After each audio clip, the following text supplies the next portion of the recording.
My name is Catherine Wells. I am 31 years old.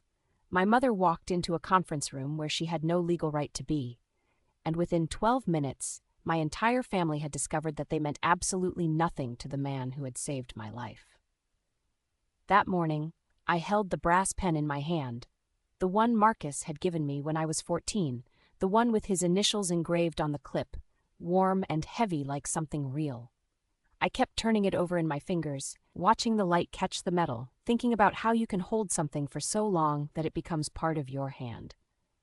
But before I tell you what happened, if you are new here, subscribe and hit the notification bell now. You need to see what happens in this story, because I promise you it doesn't end the way you think it does. Let me take you back to August 15th, 2010. Cedar Falls, Washington, a town small enough that everybody knows everybody else's business, which is exactly why nobody wanted to know mine. I was 13 years old that morning. 7th grade done. Summer half over. The kind of summer where you're old enough to understand that childhood is ending, but not old enough to know what comes next. I was sitting at the kitchen table in my parents' house, a 3-bedroom with blue shutters on Maple Street, the kind of place that looks exactly like every other house on the street, eating cereal and reading an email on my mother's laptop because mine had broken the month before. That's when I saw it. The subject line said, "Summer Scholarship Program Acceptance. Congratulations, Catherine. University of Washington. 6 weeks. Full ride, starting in 3 weeks. The program was for students showing exceptional aptitude in advanced mathematics and computer science applications." I had applied on a whim during a lunch period in 6th grade when our guidance counselor had left the computer lab unlocked and distracted. I had not told my parents I applied. I did not tell them for 2 hours. I just kept reading the email over and over, the acceptance letter, the start date, the housing arrangements, the fact that the university would provide all materials, all meals, all transportation from the Seattle-Tacoma airport to campus. My father came home at 5:32 p.m. I know because I was watching the clock. He worked in commercial property management. We'll get to why that matters later. And he always came home between 5:30 and 5:40. He walked into the kitchen with his tie loosened and his briefcase in his hand, and he asked what was for dinner. That's when I told him, "Dad, I got accepted to a program at the University of Washington. 6 weeks. It starts in 3 weeks." He set down his briefcase. He was 46 years old then, with dark hair that was starting to gray at the temples and the kind of face that didn't show emotion easily unless he wanted it to. "Tell me you're joking." "I'm not. I applied last spring. I just found out today." "Catherine, your sister is applying to colleges. You know this is her senior year." My sister Tiffany was 17, 2 years older than me. She'd applied early to 6 colleges, all good schools, but not the best schools. Good schools in Washington. Good schools close to home. Good schools where she could come home on weekends. "I know," I said. "This doesn't have anything to do with Tiffany. Your mother and I have a meeting with her college counselor on August 20th. We're discussing her options, and we need to talk to her about something." He didn't finish the sentence. He went into the living room and called my mother. I heard him say my name, and then I heard him say the word scholarship, and then I heard him say the word compromise. My mother came into the kitchen. She was wearing her work clothes. She was a receptionist at a pediatrician's office, and she always wore soft colors because the children she sat with every day were anxious, and she believed that soft colors helped. That day she was wearing pale blue. "Catherine, sweetheart, congratulations on your program," she said, and I knew immediately that congratulations was not what she meant. "Thank you," I said. "Your father and I were discussing something with Tiffany last week about college and about how much this family can afford to help with college costs." My stomach went very quiet, that kind of quiet where you can hear your own blood moving. "We're not wealthy people," my mother continued. "We live on your father's salary and my salary, and we're comfortable, but we don't have savings the way other families do. Tiffany had assumed she would have to go to an in-state school, and we're all comfortable with that. But she's your father's daughter, and she has talent, and we want to help her if we can." "Okay," I said. Your father's business partner has a connection with the University of Washington's College of Arts and Sciences. He might be able to help Tiffany get a scholarship, but it's not a guaranteed thing. It depends on demonstrating family commitment to the university. I realized in that moment what was happening. I realized that she was about to tell me to turn down the scholarship that had already been offered to me. The program you've been accepted to, she said carefully, is residential. It's expensive for the university to run. 6 weeks of housing, meals, instruction. Your acceptance says it's a full scholarship, but there's a difference between a full scholarship and one that comes with institutional favor. I don't understand what you're saying. I'm saying that if you decline the program, we could let the university know that the Wells family is being very supportive of their daughter's educational journey. Your father's business partner could bring that to his contact, and it might strengthen Tiffany's application. I stood up. I was still 13, still small, still the kind of kid who wore her hair in a ponytail and had braces and didn't yet know how to make her voice sound certain. No, I said. Catherine, let me explain. I earned that scholarship. I earned it. I took their test. I wrote their essay. I answered their questions. I got in because of me, not because I was anybody's daughter or because of who my family knows, because I'm good enough on my own. My father came back into the kitchen. Don't use that tone with your mother. Which tone? I asked. The one where I say no? The one where I don't give up something I earned so my sister can use my name like a networking tool? Tiffany has worked very hard, my father started. I don't care if Tiffany worked hard, I interrupted. I don't care if Tiffany is the smartest person in Washington State. She didn't get into the University of Washington summer program because she didn't apply. That's not my fault. That's not my responsibility. My mother looked at my father. That look. The look that married people give each other when they're deciding whether to push or pull back. They had been married for 19 years at that point. They had learned how to communicate in glances.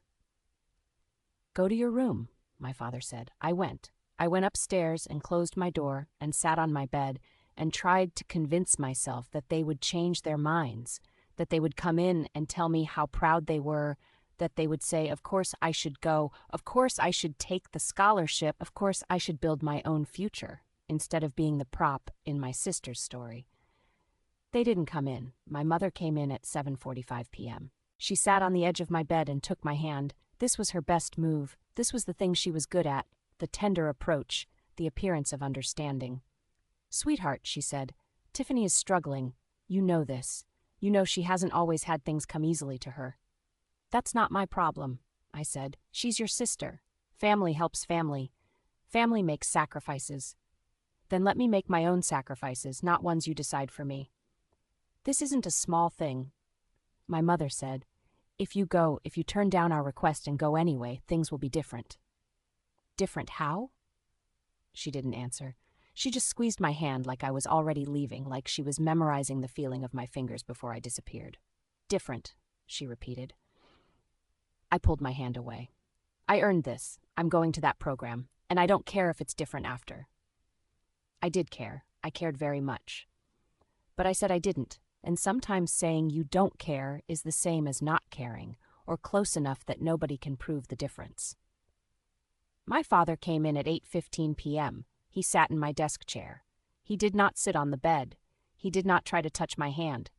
He just sat there with his hands folded and looked at me like I was somebody he didn't recognize. You're being selfish, he said. You're thinking about yourself and not about your family. That's not who we raised you to be.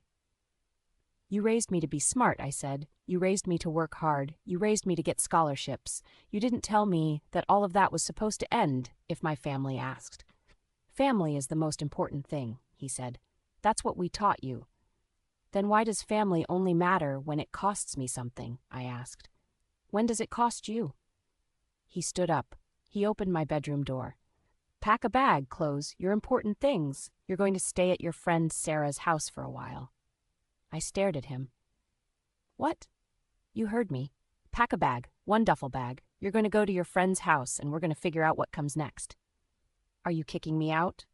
No, he said. And his voice was very calm, which was somehow worse than if he'd yelled. I'm giving you a choice. You choose your scholarship over your family. You can live somewhere else while you make that choice. My hands were shaking. I was 13. I was supposed to be devastated. I was supposed to break. I was supposed to understand that this was a test, and I was supposed to fail in the right way, the way that meant apologizing and canceling and becoming the kind of person my family needed me to be. Instead, I packed a duffel bag, 2 changes of clothes, my library card, the printed email with the scholarship acceptance, and my diary, which I'd kept since I was 9, and which contained approximately 10,000 words about how much I hated living in Cedar Falls and how much I wanted something bigger than the life my parents had planned for me. I took the duffel bag downstairs. My father was sitting in the living room watching television. My mother was in the kitchen, and I could hear her crying into the sink, trying to be quiet about it so that I wouldn't hear, which meant she wanted me to hear but also wanted plausible deniability about the fact that she wanted me to hear. I looked at my father. I'm ready. He handed me a piece of paper, his brother's phone number. Marcus Thompson. I had met Marcus maybe 5 times. He came to holiday dinners and sat at the end of the table and was extremely quiet. He lived in Seattle. He worked in real estate. That was the sum total of what I knew about him. Call him, my father said. Tell him you need a place to stay for a while. Are you calling him for me?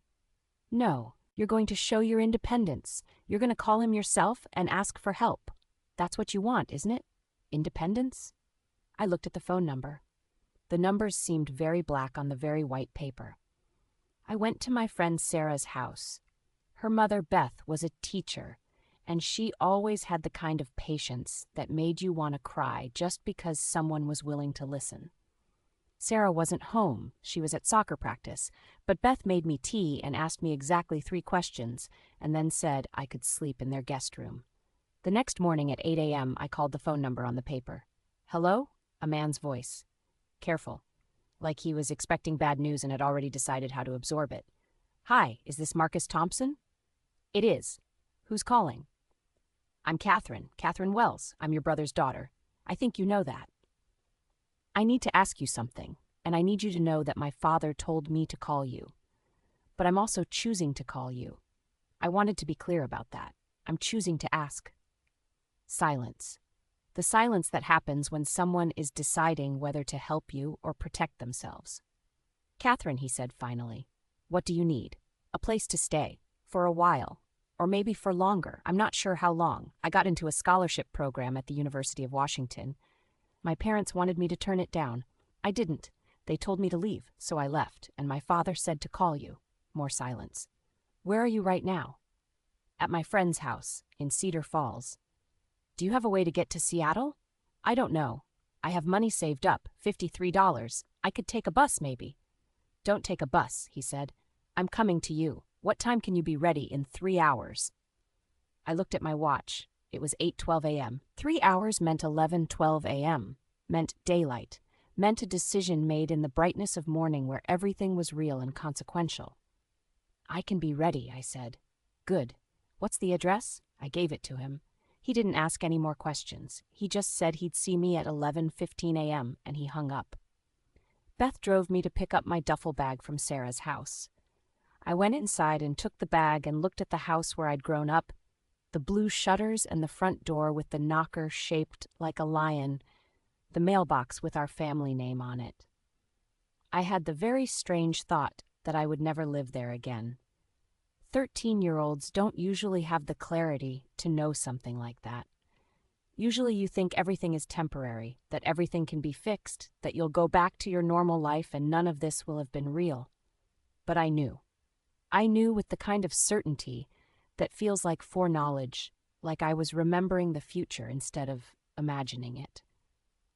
My mother came out of the house as I was standing there. She was still wearing the soft blue from the day before. She'd probably slept in her clothes. She looked like she'd been crying all night, and I understood then that she had wanted something different.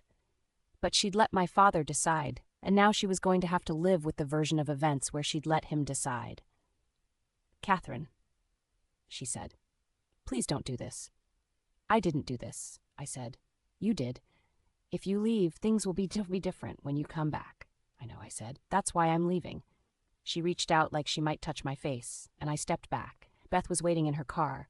Marcus was 40 minutes away. The rest of my life was 40 minutes away. I love you, my mother said. Then you should have stood up to Dad, I told her. At 11:17 a.m., a dark blue sedan pulled up to Beth's house. The window rolled down. I could see a man with dark hair and my father's face, but softer, like someone had taken the same DNA and left out the edges. Catherine, he said. Yes. I'm Marcus. Get in. I hugged Beth. She held me for a long time and whispered that she would always have a place for me if I needed it. And I believed her because some people have that quality where you can just tell they mean what they say. Then I got in the car with my uncle, who I barely knew, and I didn't look back at the house with the blue shutters. Marcus drove me to Interstate 5. He had old jazz playing on the radio, Miles Davis or someone like Miles Davis, and he drove at exactly 55 miles per hour in a 55-mile-per-hour zone. He didn't speed, he didn't break any rules, he just drove. At Tacoma, he pulled into a diner called the Riverside. We got out and sat in a booth with red vinyl seats and a window overlooking a parking lot.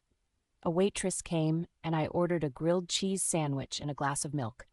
Marcus ordered black coffee and a slice of apple pie. We ate in silence. When we were done, Marcus paid in cash, folding the bills and leaving them on the table under the edge of the plate. We drove back to the car. He opened my door for me, and before he closed it, he said the thing that mattered. I don't have children, Catherine. Never wanted them. But I have a guest room and a spare key. I'd rather you sleep there than on somebody's couch. That was the entire conversation. Not, I'm sorry about your family.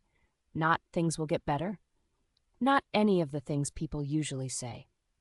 Just that, the offer of safety stated plainly, like a business transaction. Like charity was a thing you offered without performance or expectation. We drove the rest of the way to Seattle in that same careful silence. The space between us was not uncomfortable. It was the kind of silence two people can share when they've both decided to stop explaining themselves. We got to Capitol Hill at 5:37 p.m. Marcus lived in a 5-story apartment building with large windows and a small courtyard. He took me upstairs, 3rd floor, and opened a door to a hallway. His apartment was at the end. He let me in. The apartment was very clean, very sparse. Everything matched. Everything had a place. The living room had hardwood floors and a view of downtown Seattle in the distance. 1 bedroom, his. 1 guest room, mine. 1 kitchen with stainless steel appliances. 1 bathroom with white towels rolled up on the shelf. He opened the door to the guest room. The window faced west. On a clear day, you could see Mount Rainier. That day, the mountain was hidden behind clouds, but Marcus knew it was there. He opened the window and pointed west like the mountain was a physical presence you could feel. That's your view, he said. On clear days, you'll wake up and see it. You'll understand then that there are things bigger than Cedar Falls, bigger than your family, bigger than the choices you made in the last 24 hours. I didn't say anything. You'll stay here, he continued. You'll go to your program at the University of Washington. I've already contacted them with your address change. Everything is arranged. After the program ends, we'll figure out what comes next. Maybe high school here, maybe boarding school, maybe something else. We'll figure it out together. Why are you doing this? I asked. Because I've seen how your family treats you, he said. I've been watching it for years.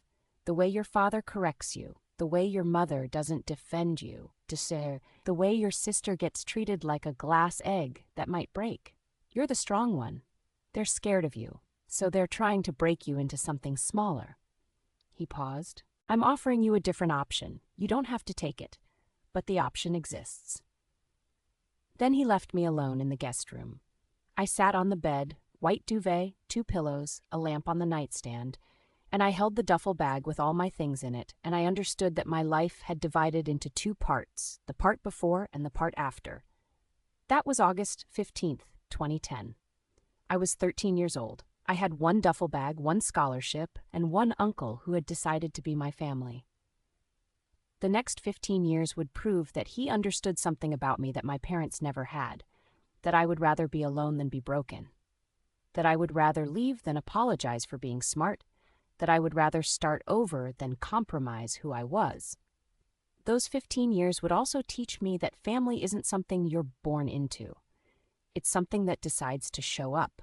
And sometimes the people who show up are not the people you expected. Sometimes they're the quiet man at the end of the table, the one who asks what you're reading, the one who pays in cash and doesn't ask questions, the one who teaches you how to keep your mouth shut when you don't have to speak, and how to speak loudly when you do. Marcus became my guardian almost by accident. He became my mentor completely on purpose. He became my father in every way that mattered, starting with that moment in the car when he asked what I needed and then provided it without lecture or performance or condition. But that part, the 15 years of building something real, that's the part that would eventually matter to my biological family. That's the part that would bring them to a conference room on March 14th, 2025, 15 years to the day after they let me leave, because 15 years later, Marcus would be dead. And Marcus would have left me everything. And my family would discover, far too late, that they'd made a choice with consequences. I learned that Marcus was sick on a Tuesday in November 2024. He called me at work. I was a software engineer by then, 30 years old, making $187,000 a year, the kind of money that meant I never had to negotiate for anything ever again. And he said he needed to talk to me about something serious. And could I come to his apartment that evening? I knew before he told me. Some part of you always knows. You don't want to know, but you know. The diagnosis was pancreatic cancer, stage 3. They'd caught it relatively late because Marcus didn't go to doctors, didn't believe in preventative care, believed that your body would tell you when something was wrong, and he'd ignored every single message his body had sent for approximately 2 years. How long? I asked. 6 months, he said. Maybe 8 if I do chemotherapy and I don't respond well to it. Maybe 4 if I don't. You're doing chemotherapy, I said. I'm doing chemotherapy, he agreed. But Catherine, I need you to listen to me. I'm going to die. That's not a maybe. I'm going to die and fairly soon, and I need to make sure that my affairs are in order before that happens. He took my hand. He had never been physically affectionate with me, not once in 15 years. He would pat my shoulder sometimes. He would put his hand on my back when we walked. But he didn't hold my hand, and the fact that he was holding my hand now meant something had shifted, meant he was telling me goodbye before he'd actually said goodbye. I have a will, he said. It's with my lawyer, and I want you to know what's in it. Marcus, listen. Please. He squeezed my hand. His skin was very warm. I have money, not a lot by Seattle standards, but a significant amount, real estate holdings in Capitol Hill and Ballard, stocks, a savings account, my apartment, all of it goes to you. I don't want it, I said. That's why I'm giving it to you, he replied. Because you don't want it. If you wanted it, I'd be concerned, but you've built a life. You have your own money. You don't need mine, which means you'll be able to do something good with it. There are charities. There are people who... The money will go to charities, he interrupted. After you're finished with it. But first it comes to you, because you're the only person in this world who is actually mine. I started to cry. I never cry. I have a reputation in my company for being extremely controlled, extremely rational, the kind of engineer who doesn't get emotional about code or people or outcomes. But I sat in my uncle's living room with the view of downtown Seattle turning dark outside the window, and I held his hand, and I cried like I was 13 years old again. I'm going to make sure you know where everything is, Marcus continued. I'm going to give you passwords and account numbers and the lawyer's information. I'm going to leave letters, instructions. You're not going to have to figure anything out. When I'm gone, you'll know exactly what to do. When are you going to tell my family? I asked. He looked away. I'm not. Marcus, Catherine Yother called me 3 weeks ago. For the first time in 15 years. Do you know what he wanted? I shook my head. He wanted to know if you were married, if you had children, if there was any chance of it. Because apparently, he's been telling people in Cedar Falls that you're unmarried and childless and therefore available to help with your mother, who is having some health problems. I felt something shift in my chest. Something that had been carefully arranged for 15 years suddenly became jagged. He didn't ask how I was, Marcus continued. He didn't ask how you were. He asked if you were single. He wanted to know if there was leverage. Leverage for what? To get you to come home, to convince you that you had a responsibility to your parents and your sister, to make you small again, to make you the person who would give up her own future for someone else's comfort. I didn't say anything.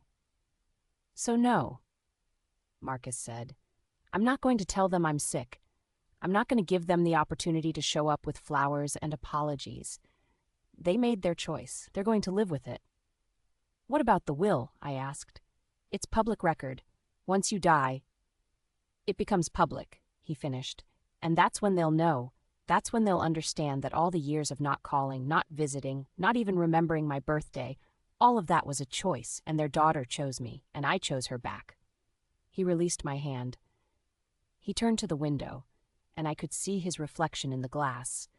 The man who had raised me, who had taught me that you could be strong without being unkind, that you could be independent without being cruel, that love was not a performance, it was a choice you made every single day.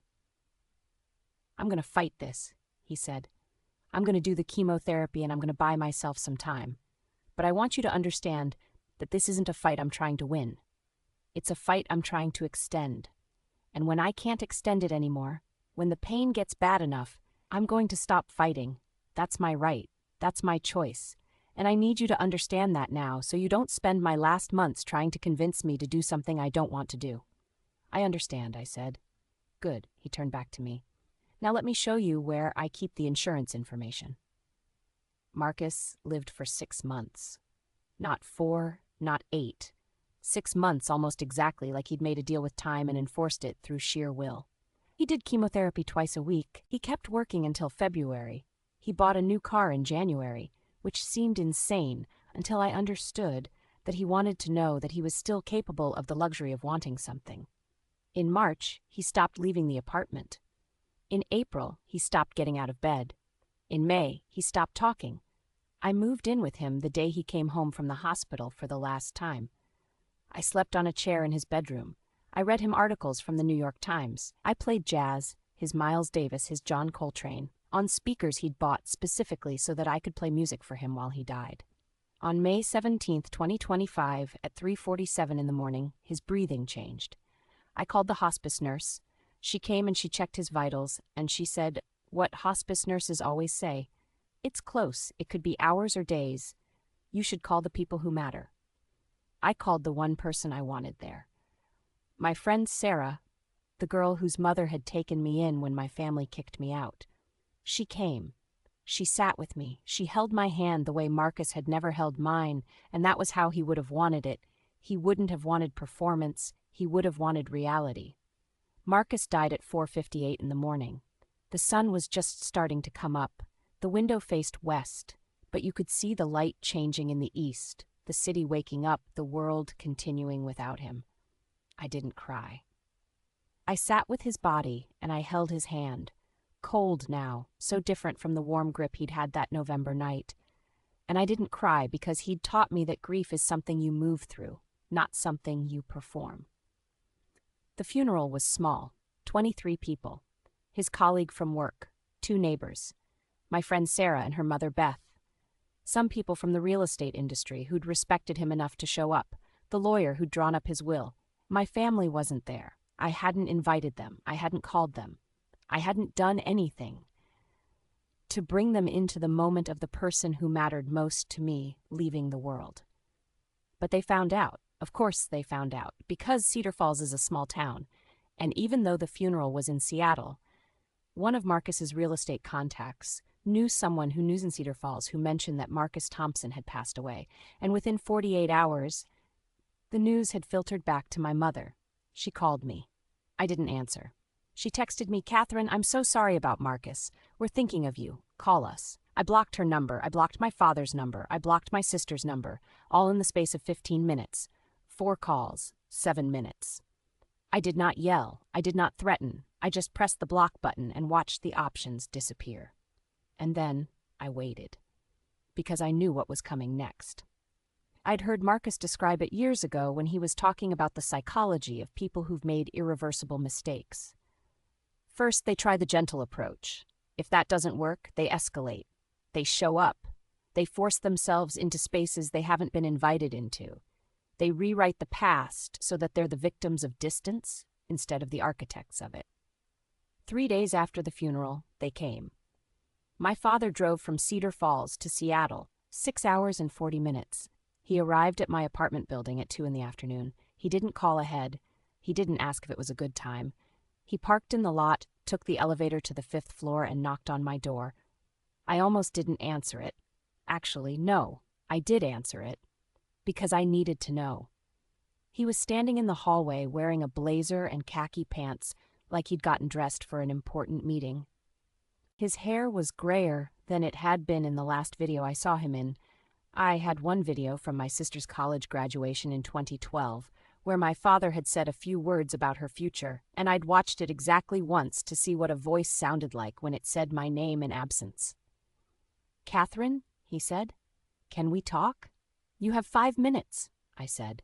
I didn't open the door wider. I just stood in the doorway, blocking the entrance, making it clear that he was not welcome inside the space that Marcus had made for me. "I'm sorry about Marcus," he said. I know he meant a lot to you." 5 minutes, I repeated, "and they start now." He looked at the floor. He did the thing that men who are unused to accountability do, which is to act like their emotions are more important than their words. "I've been thinking about what happened," he said, 15 years ago, and I've been thinking about how I handled it, and I've been thinking about how I would like to make it right." I didn't respond. "You were a child," he continued. "You were 13, and I was an adult. And I made a choice that was not a choice a good father would make, and I've regretted it every day since." "Is that 5 minutes?" I asked. He looked at his watch. No, I'm sorry. What I'm trying to say is that I made a mistake, and if there's any way that I can fix that, if there's anything you need." He stopped because of the look on my face. "My uncle died 3 days ago," I said. 3 days ago. And the first conversation I'm having with you since I was a child is not about him. It's not about grief. It's about your mistake and your regret and your need to be forgiven." "Catherine, that's not fair." Now, I know what a lot of you are thinking right now. You're thinking that this is the moment where I should have yelled, where I should have told him every way he'd hurt me, where I should have made him feel the 15-year absence in his chest the way I'd felt it in mine. Trust me, I asked myself the same thing. But let me ask you, when someone has already shown you that they are incapable of hearing you, what is the point in speaking? I closed the door. I locked it. I pressed my ear against it and listened to him stand in the hallway for approximately 43 seconds. Then I heard his footsteps going back toward the elevator. He knocked again at 4 in the morning. I ignored it. He called from his car. I ignored it. He showed up again the next day with my mother. She was crying. Actually crying, not the performative tears she'd cried when I was 13, but real tears, the kind where your whole face gets red and you can't breathe properly. My father let her do the talking this time. "Catherine, sweetheart," my mother said, "I know Marcus meant the world to you. And I know we weren't there, and I've regretted that every single day." I stood in the doorway. I held the brass pen in my hand, the one Marcus had given me when I was 14. The one with his initials engraved on the clip. I'd taken it out of my apartment that morning. I needed its weight. I needed its reality. "Every single day?" I asked. "Or just the day you found out Marcus had money?" My mother flinched. "How long did it take?" I asked. "How long between getting the phone call about Marcus and deciding you needed to drive to Seattle to see your daughter? 24 hours? 48? "We didn't know you were grieving," my father said. He was standing behind my mother like she was a shield. "We were calling to express our condolences." "You were calling," I said, "because you suddenly realized that you'd spent 15 years building distance from the one person I loved, and you wanted to use his death to rebuild that distance into something useful." "That's not," my mother started. "Where was this when I was 13? I interrupted. "Where was this grief for my pain? Where was this concern for what I was feeling? I left. I left your house. I left Cedar Falls. I left everything I knew because you asked me to choose between myself and my family. And I chose myself. And I've built a life. I've built a good life. And the only person in that life who mattered died 3 days ago." And the first thing you did was show up expecting credit for regretting it. My father stepped forward. You're being irrational. And that's when I saw it, the moment his face changed, because I wasn't his daughter anymore. I was an obstacle. I was a problem that wasn't cooperating with the solution he'd invented. Get out, I said. Catherine, we drove 6 hours. Get out. They left. This time I watched them walk to their car. This time I made sure they understood that I was choosing again, choosing to close the door, choosing to keep it closed, choosing the life I'd built over the people I'd been born into. But closing a door isn't the same as locking it, and my family had never learned the difference. That night, my father's lawyer called my lawyer. Apparently, my parents had a claim on Marcus's estate based on some obscure family provision, and they wanted to discuss their rights. My lawyer, a woman named Elena, who did not believe in being polite on behalf of her clients, informed them that Marcus's will was unambiguous, that I was the sole beneficiary, and that any claim they brought would be defended aggressively and would result in them paying the legal fees for the defense. My father didn't call back. Instead, my sister called. She was crying, too. Everyone was crying. It was like grief had become a weapon. And my entire biological family had decided to weaponize it against me. Catherine, I'm sorry, she said. The call came through to my cell phone while I was sitting in Marcus's apartment. My apartment now, the deed transferred, the papers signed. I'm sorry about what happened. I'm sorry about Dad. I'm sorry about all of it. And I loved Marcus. I did. We all visited him. I waited. I knew this was a lie, but I waited to see how far she would take it. We went to see him. She continued, in Seattle, 3 years ago, we wanted to rebuild the relationship, and Marcus, he told us that you didn't want to see us, that you'd asked him not to let us in. He said you were still hurt, and that you needed time. I felt something very specific in my body. It was rage, but it wasn't the kind of rage that makes you yell. It was the kind that makes you very calm. The kind that turns you into stone. That's not true, I said. I know it sounds like we're trying to. I mean, it's not true that you visited, I said.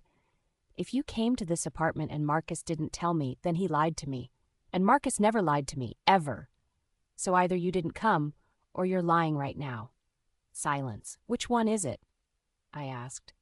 We came, she said finally. Dad and I. We came to the apartment. We didn't go in.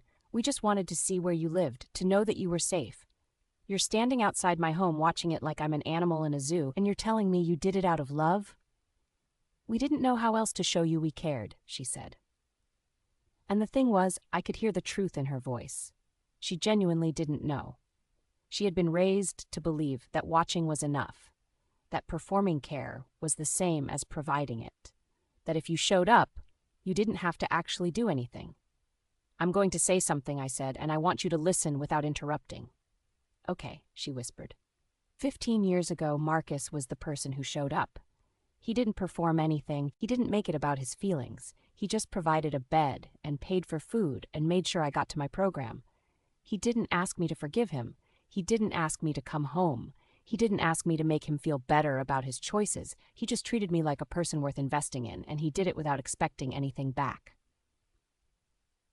I paused. You want to know how to show me you care? I continued. Stop calling. Stop visiting. Stop trying to rebuild something that you broke. Stop showing up at my apartment at 2 a.m. Stop lying about the past. Just leave me alone. Let me grieve the person who actually loved me. And maybe, if you're very lucky, in a few years, after you've sat with what you did and actually felt it, instead of just crying about it, maybe then we can talk. But that time is not now. And it's not because I'm angry. It's because you haven't earned it. I hung up. I didn't answer when she called back. I didn't answer when my father called. I didn't answer when my mother called. I just sat in Marcus's apartment with the brass pen in my hand, and I waited for them to understand that some doors, once closed, were not meant to be opened again. They didn't call anymore after that. But the real consequences came when they tried to contest the will. My father hired a lawyer, an expensive lawyer from Tacoma who specialized in inheritance disputes. They filed a claim arguing that Marcus lacked capacity, that I had undue influence, that his decision to leave me everything was not rational, given that I was his niece and not his biological child. The lawyer they hired sent me a letter. It was 14 pages long. It was every accusation disguised as a question. It was the voice of someone who genuinely believed that blood mattered more than choice, that biology was destiny, that I had somehow manipulated my uncle into loving me. I gave the letter to Elena. Elena read it once. Then she looked at me and said 5 words that changed everything. "Is he medically documented?"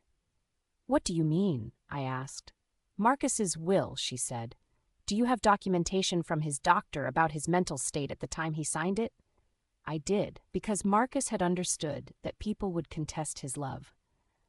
He'd had his neurologist and his oncologist both sign off on the fact that he was of sound mind when he revised his will 6 weeks before he died. He'd recorded a video explaining his decision. He'd written a letter explaining his reasons. He'd done everything humanly possible to make it so that there was no space for doubt, no room for argument, no way to claim that he'd been anything other than conscious and choosing. Elena filed a motion to dismiss. She included all the medical documentation. She included the video. She included the letter. She included a deposition from Marcus's lawyer explaining the process of creating the will and confirming that Marcus had been clear and specific about his intentions. The case was dismissed in 42 days. My father lost. He had to pay the court costs. He had to pay his lawyer's fees. He had to sit with the fact that his own brother had decided, unambiguously and without apology, that his daughter was worth more than he was. And my mother had to watch her husband learn that lesson, which is perhaps the cruelest thing that can happen to a woman who has spent her whole life trying to keep peace by choosing other people's needs over her own. I received Marcus's estate 6 weeks after the case was dismissed. The apartment, the real estate holdings, the stocks, the savings account, approximately $2.4 million in total. I kept the apartment, I rented out the real estate holdings, I invested the stocks, and then I did the thing that Marcus said I would do. I gave most of it away to charities that helped young people aging out of the foster system, to educational programs in Seattle that gave scholarships to kids from low-income families, to the high school in Cedar Falls that had given me the guidance counselor whose unlocked computer lab had started everything. I kept $150,000, enough for myself, enough to know that I would never have to choose between safety and self-respect again, enough to be free. And I put the brass pen on a shelf in the apartment, the pen with Marcus's initials engraved on the clip, warm and heavy, like something real, like something permanent, like proof that someone had loved me enough to build a life around it. My family tried to contact me again 2 months after the case was dismissed. My mother wrote me a letter. By hand. 5 pages. I read it once and then I set it on fire. Not because it said anything new. It didn't. It just rehashed the same apologies and regrets and performance, but because sometimes you have to burn something to make it clear that it's finished. Cedar Falls is a small town. Information moves fast. By August of that year, everyone knew that the Wells family had tried to fight their son's will and lost. Everyone knew that Marcus had left his daughter, the smart one, the one who'd left, millions of dollars. Everyone knew that she'd given most of it away and that she'd completely cut off contact with her biological family. And I didn't care. That's the thing about building a life that's truly yours. It doesn't require permission. It doesn't require approval. It doesn't require the people who raised you to understand why you left. It just requires understanding it yourself. My family tried one more time, 2 years after Marcus died. My father came to Seattle alone. He found me at my office in Capitol Hill, just showed up in the lobby like 15 years of silence hadn't happened, like closure was something he could force. I was in a meeting. The receptionist came to get me. She said there was a man in the lobby asking for me. When I got down there, my father was sitting in one of the chairs. Very small, very old, very much not the man who had put a piece of paper with his brother's phone number in my hand and told me to figure it out. "I'm sorry," he said immediately. "I know I don't have the right to be here. I know you've made your choice, but I had to try one more time. I had to tell you that I know what I did was wrong, that I didn't understand what I was throwing away." I looked at him. I held the brass pen in my pocket. I'd started carrying it with me some days, for weight, for grounding, and I said something that was very simple and very true. The problem, I said, isn't that you didn't understand. It's that you were never willing to understand. Marcus understood. From the moment he picked me up in Cedar Falls, he understood. He didn't have to figure it out over 15 years. He understood because he chose me, and you chose not to. And there's nothing you can say that will make me believe that's different now. He left. He drove back to Cedar Falls. He died 4 months later. A heart attack. Very sudden. My mother called to tell me, and I listened to her voice, and I said I was sorry for her loss. And I meant it, because loss is a real thing even when it's your own fault. That was 18 months ago. I haven't been to Cedar Falls since. I haven't spoken to my mother or my sister except through cards at Christmas, the kind where you write 3 sentences and sign your name. I have built a life that is entirely separate from the one I was born into, and I have never once regretted it. But here's the thing about stories like this. Here's the thing that the algorithms don't want you to know. They're not unique to me.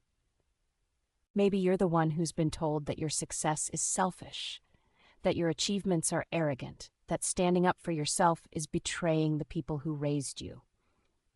Maybe someone in your family made you a deal. Give up what you want, and we'll give you our approval. And maybe you're still trying to figure out if that deal was worth taking. Maybe you're the enabler, the person who sees what's happening, who knows it's wrong, who could speak up, but doesn't.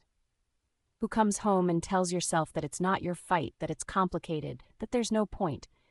And maybe you're starting to wonder what you're complicit in, what it costs you to stay silent.